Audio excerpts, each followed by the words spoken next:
low hook kick in Sanda. So we'll go ahead and go over it first and then give you an example as to how to use it or like when to use it, because it's usually more of a when than how. But put simply, at first, it's kind of like I like to think of it as like a scythe. Or you're the Grim Reaper here, and you're harvesting ankles. Right, so it's that type of movement where you kind of graze the mat slowly, and then just like a lot of Chinese like wrestling techniques, and there's like a form that you can do where you'll just be stepping and going across the mat. We'll give you an example right now.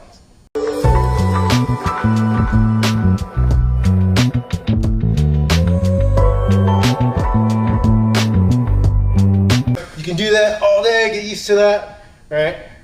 Then, how do you use it? Usually, so what you'll see in a lot of kickboxing, so go ahead and throw me your left roundhouse kick towards my head. Right, so a lot of times you'll see people catch, and then they'll throw the roundhouse kick to the thigh.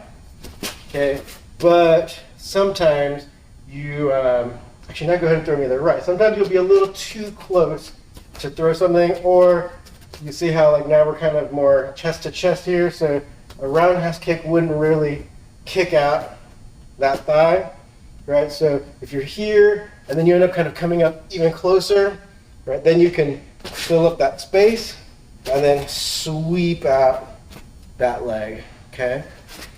So the other thing about it, or the other detail is, say like if can you throw me the kick again? Right? So here, if I'm like this, and then I try to kick, like, you're not going down, right, Tony? No. Okay, so the other thing would be, now I gotta use my hands, I gotta get the person on the ball of their feet, right? So you do have to kind of still use your arms, try to punch up, right? So go through it again. So here, punch up. And then the sweep works. How was that? It worked. Okay, so these types of movements, or this is when you'll kind of use it more, or if you throw like a lead side thrust kick to my chest, there we go. If you catch it, get it out of the way, you can fill up the space, you can hit across your chest, and then do a low hook kick. So those are the main examples, because in this case, you got the leg up, you got the upper body going back, so you can easily sweep out that standing leg.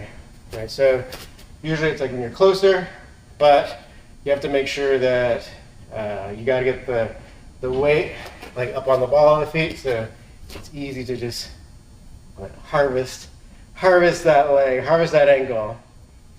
Or so if you have any questions, go ahead and ask down below, and we'll see you in the next video.